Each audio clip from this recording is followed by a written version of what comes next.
Joining us now, Deputy Campaign Manager and Communications Director for the Biden campaign, Kate Bedingfield. Kate, I know that these final hours are so weird. They're like a black hole where everyone's calling everyone. What are you hearing? What are you seeing? So let me just ask you, what are you hearing? What are you seeing? I know it's anecdotal at this point, but what does it look like? Well, look, we feel good. We feel good. I think we have numerous pathways to 270 electoral votes. I think we have more pathways to 270 electoral votes than Donald Trump does. We're seeing encouraging turnout in our battleground states all across the country. We've obviously seen record high turnout in early vote up until this point in the campaign. So we see a tremendous amount of energy and excitement, and we feel good. Now, obviously, we take nothing for granted. And anybody who's watching who has not voted, turn out and vote. Tomorrow is your day. Turn out and vote. But we feel good. We think there's a lot of energy for Biden. And as I say, I think we have numerous pathways to get to 270 electoral votes tomorrow. And my colleague Steve Kornacki agrees with that assessment and shows them. Can I just take you through a couple of the assessments that I've heard from the other campaign? They feel better about Florida than they did a few days ago, a little more nervous about North Carolina and Georgia. How is the inverse true for you guys? Well, I wouldn't say we feel nervous. I think we feel like we are turning out our voters. We think we're seeing independents. We're seeing, we're seeing the Biden coalition expand in these states. I think at the end of the day, like you said, today is the day where everybody sort of prognosticates and there's analysis and what does this mean and what does that mean. At the end of the day, what matters is people come out and vote tomorrow. And I think that, we believe that Joe Biden has had a winning message in this campaign. He got into the race back in April of 2019, talking about the need to unite the nation and come together.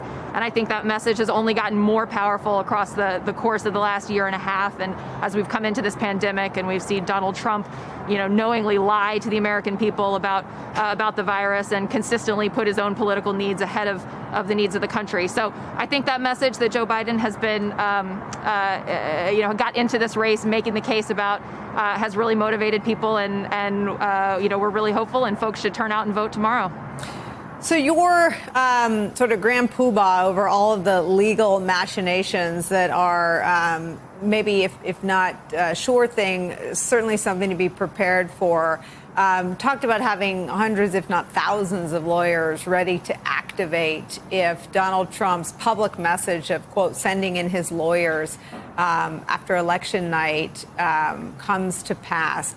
You're also fundraising. Both campaigns are fundraising for the possibility of this. Where do you put the odds of this being what we're talking about after election night?